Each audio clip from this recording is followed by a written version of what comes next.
यात्रा के माध्यम से सामाजिक आर्थिक महंगाई, बेरोजगारी और जातिगत जनगणना आदि पर जनजागरण करने का भी ये मौका है।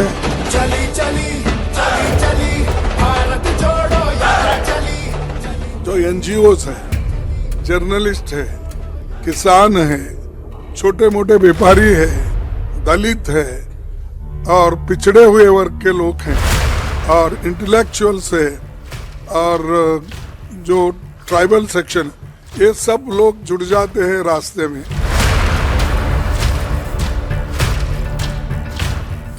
राहुल गांधी की भारत जोड़ो यात्रा का नया संस्करण नए कलेवर और नए तेवर के साथ एक नए रूट मैप पर निकलने को तैयार है। आने वाले लोकसभा चुनाव में वोटों की मात्रा में बढ़त की उम्मीद के साथ चली चली चली चली भारत जोड़ो यात्रा चली। कांग्रेस ने इस बार भारत जोड़ो यात्रा के साथ न्याय शब्द भी जोड़ा है, या फिर यूं कहें कि भारत जोड़ो न्याय यात्रा से उस वर्ग को जोड़ने की कोशिश की है जो मौजूदा सरकार की नीतियों से इत्तेफाक नहीं रखते और खुद को हाशिए पर महसूस करते हैं। दावा है कि यात्रा का आधार जनता के बुनियादी मुद्दों से जुड़ा है।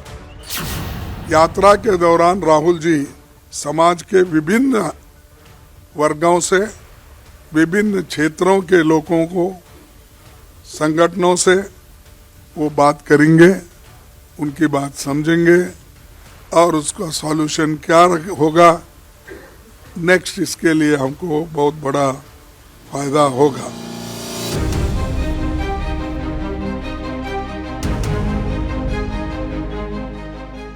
यानी राहुल गांधी की भारत जोड़ो न्याय यात्रा का सबसे ज्यादा फोकस किसान और लेबर क्लास पर होगा, जबकि मणिपुर हिंसा, संसद से 100 से ज्यादा सांसदों का निलंबन भी बड़ा मुद्दा होने वाला है। लेकिन सवाल है, क्या इन मुद्दों के साथ आगे बढ़ने वाली भारत जोड़ो न्याय यात्रा कांग्रेस को बड़ी बढ़त दिला पाएगी? राहुल गांधी की यात्रा को लेकर और भी कई सवाल हैं। उन सभी सवालों का विस्तार से विश्लेषण करेंगे। ये भी बताएंगे कि भारत जोड़ो न्याय यात्रा पर जनता का ओपिनियन क्या है। लेकिन पहले सुनिए, असम में पिछले विधानसभा चुनाव में कांग्रेस के साथ कंधे से कंधा मिलाकर चलने वाले बदरुद्दीन अजमल का ये बयान, जो कांग्रेस के लिए बेहद चुभने वाला है। राहुल गांधी आज नेहरू खानदान लड़ा ये जितिया कोनो एरिया যাব মানুহ ফুটিব, ফুট খাব, ভিড় হব, চমক হব, মানুহে হিৰো নিচিনা চাব, গৈ একবাৰ চাই লওঁ, એટલે ভোট নিদিয়ে।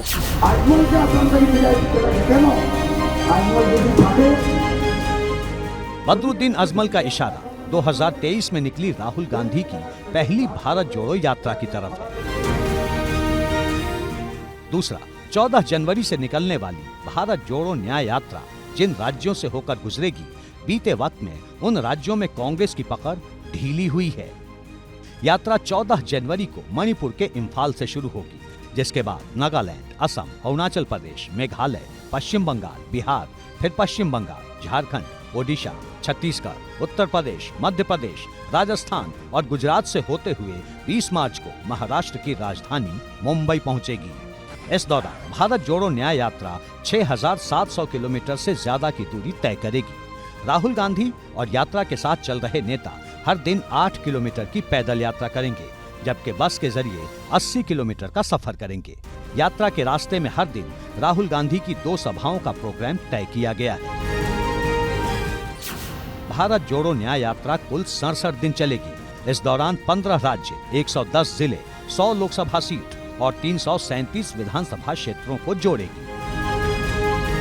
कांग्रेस को उम्मीद है कि इस यात्रा के जरिए 15 राज्यों की जनता तक सीधा संदेश पहुंचेगा, जिसका सीधा असर आने वाले लोकसभा चुनाव में दिख सकता है, क्योंकि जिन राज्यों से यात्रा गुजरेगी उन राज्यों में लोकसभा की 357 सीटें हैं।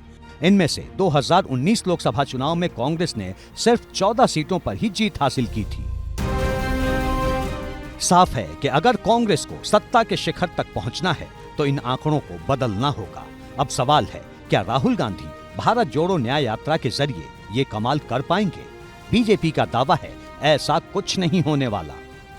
हम अखिल भारतीय सबको साथ लेकर के चलने वाले, सबका साथ, सबका विकास, सबका विश्वास, सबका प्रयास को लेकर चलने वाले मोदी जी एक तरफ है, और एक तरफ तुम कभी नॉर्थ साउथ, कभी ऊपर नीचे, तुम देश को बांटते हो और चलते हो भारत जोड़ो यात्रा पर और सबके साथ अन्याय करते हो और फिर बोलते हो कि हम न्याय यात्रा में जाएंगे।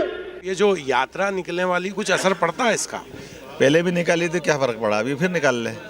राहुल गांधी अपने स्वयं के लिए, पार्टी के लिए, सबके लिए विचार करे कि उनको असली में करना क्या है। अभी वही दिग्भ्रमित है तो मैं क्या कर सकता हूँ। बीजेपी के तर्क अपनी जगह, लेकिन सबसे ज्यादा जरूरी है कि राहुल गांधी की यात्रा पर जनता का ओपिनियन क्या है। यात्रा के रास्ते में पड़ने वाले हर एक राज्य के लोगों की मन की बात बताएंगे। बने रहिए एबीपी न्यूज के साथ।